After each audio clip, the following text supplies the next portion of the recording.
Alex Jones sat with the January 6th panel and repeatedly pleaded the Fifth. Then he revealed what they asked him on his broadcast. So this is Politico's Congress minutes, and they actually break down a bit of what Alex Jones has said. They say, here's the rundown from Jones, who called the committee's questions overall pretty reasonable. Some of these things are very interesting. Jones said the January 6th committee seemed to have a lot of detailed information about him. That they displayed images of text messages he had with Wren and Cindy Chaffian, who organized a pro-Trump rally on January 5th.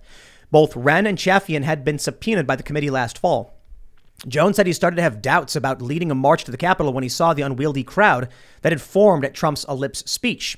Quote, maybe we just won't do it, he said. He said he thought to himself. He said he continued, however, when Secret Service agents came and opened up the gate after he arrived at the Capitol and witnessed some of the ongoing mayhem.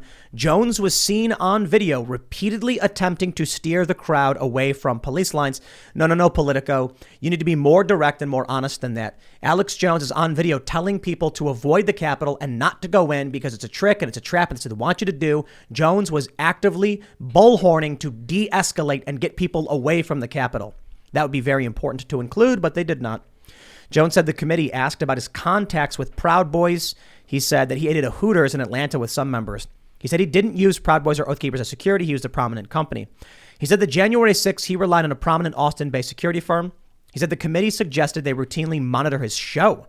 He denied being aware of a December 31st broadcast in which his substitute host, Matthew Bracken, specifically suggested storming the Capitol. Wow, that's crazy.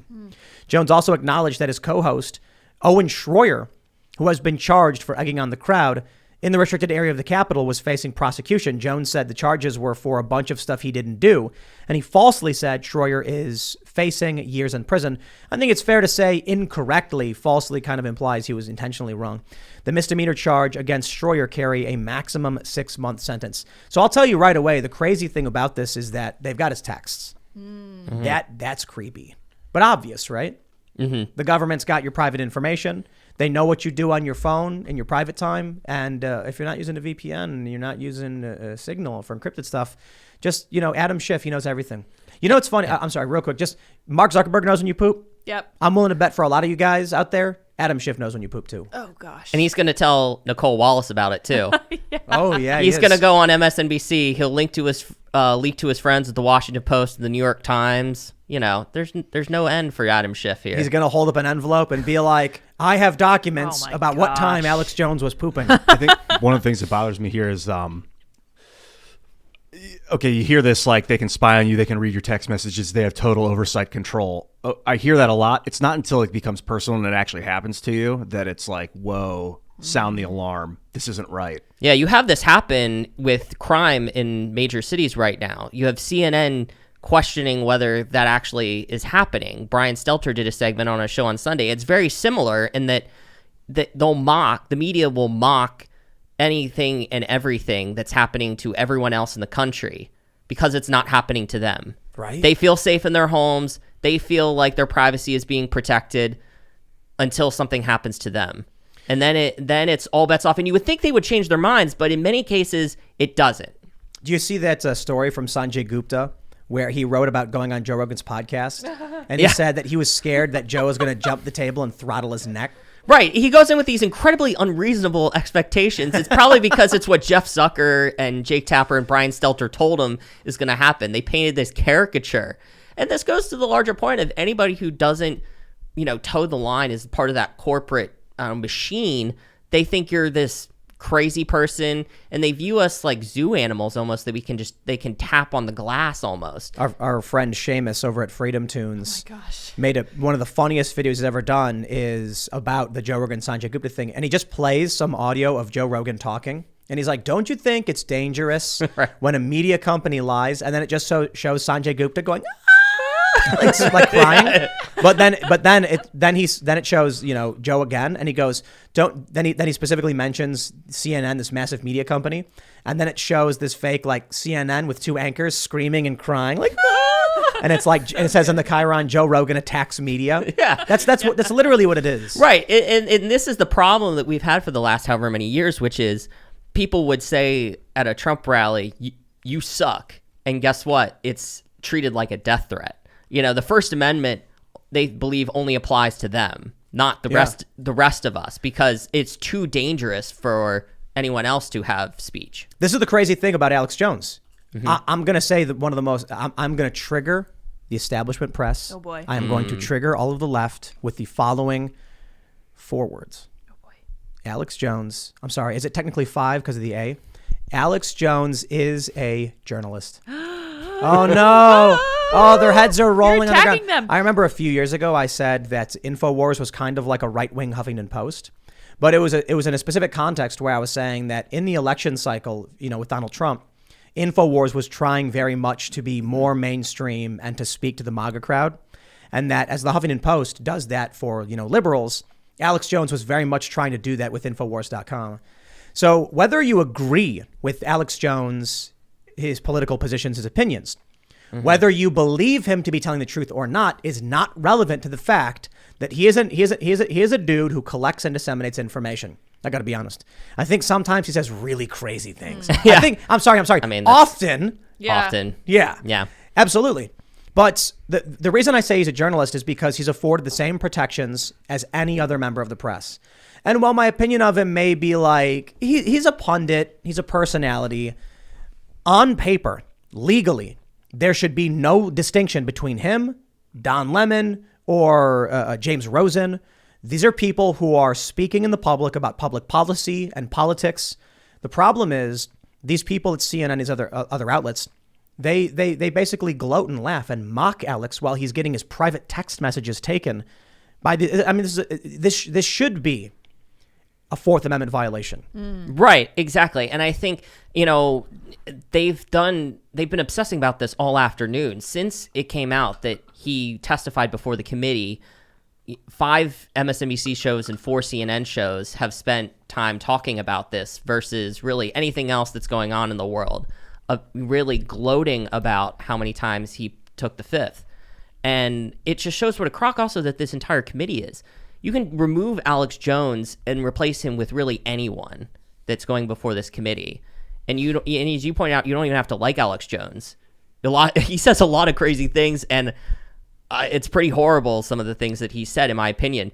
But it just this story in particular just shows what a crock this entire thing is and how it's really something for the benefit of CNN and MSNBC's green room. Oh, definitely. Since Trump left, their ratings are in the gutter. And I think and look, I'll say this of Brian Stelter. He deserves and should be afforded his right to speak. And if CNN wants to spend money to have this guy on the air to espouse his message, you're allowed to do it. There are a lot of people that I think are very, very evil. They put out fake news. They lie. They cheat. They manipulate. And I'm sure a lot of people feel that way about Alex Jones. Now, for all the crazy things Alex has said, it's kind of scary when he gets things right. And they're really weird things he gets right. Like when he told me about how we eat cloned beef. And I'm like, Alex, they're not cloning cows. And he was like, Tim, look it up. And then I Googled it. And right there on the show, I'm like, he's right. We're eating cloned beef. So it's like he knows this weird stuff that nobody believes. And so my thing is, it's just, I try to look at this as neutrally as possible. The government has the private text messages of a media personality.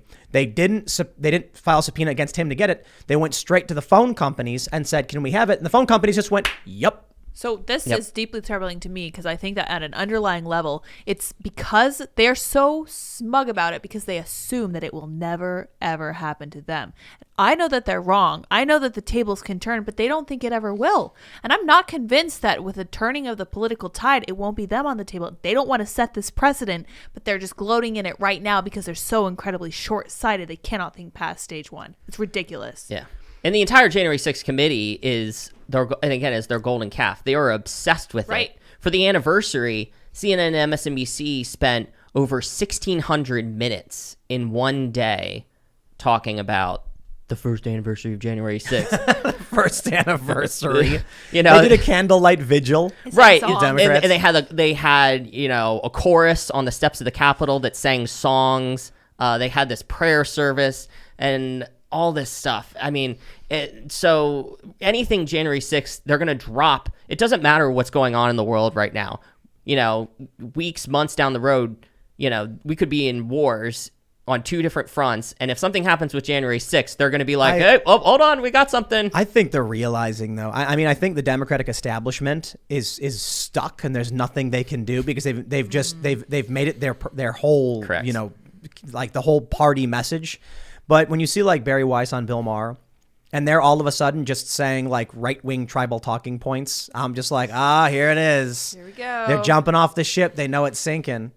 They're realizing what's going on. I do want to point out that was really funny just a second ago when I mentioned the candlelight vigil, and then Curtis started talking. Ian's face just went like he had this strange It look. was so like, Hunger Games, dude. What are they? Did they have big wigs on and a bunch of makeup? They were all wearing like black At and the holding Capitol. candles. Yeah. Ian's face was like, And then CNN set up this like statuary hall. They set up this like, you know, raised stage in the middle for their like 2-hour primetime event with Jake Tapper and Anderson Cooper to speak in hushed tones. Of course, yes. I mean, It's so like we're just checking the boxes here. If I was Yeah. playing a game of like Civilization and I was the leader of this country, that would be like use propaganda. If you chose to do that, you'd pick like some little thing and make a big production out of it over and over again, and you're just trying to manipulate and hope they don't figure out that you're trying to manipulate them. we got social media these days. You know, if this was 30 years ago, Alex Jones is not a guy they'd want to put on TV.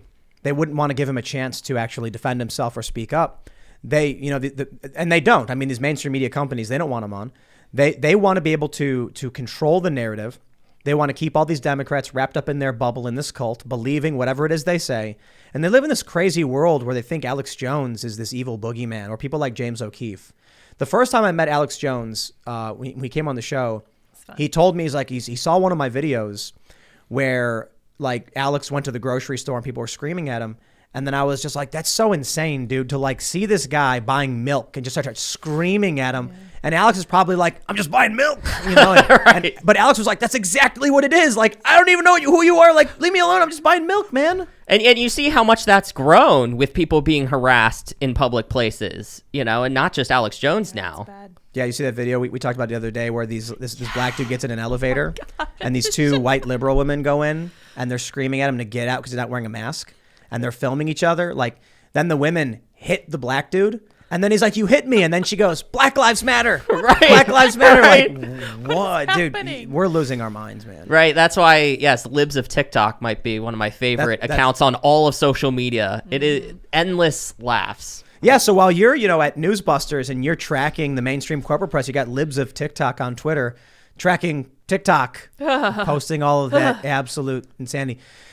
I got to say, though, if you're not familiar with Libs of TikTok, definitely follow them on Twitter because, well, it is confirmation bias. It is politically affirming, but I also want to warn, it is severely depressing. It may entertain you for a while, but after like the 50th video of this stuff, you're just like, I think the world is ending. Yeah, Right. You can always skip. Remember that when you're watching. Yeah, sweet meteor of death. Let's go. Yeah, exactly. seriously, man. Thanks for checking out this segment from the Timcast IRL podcast. If you want to watch live, you can check out this channel Monday through Friday at 8 p.m.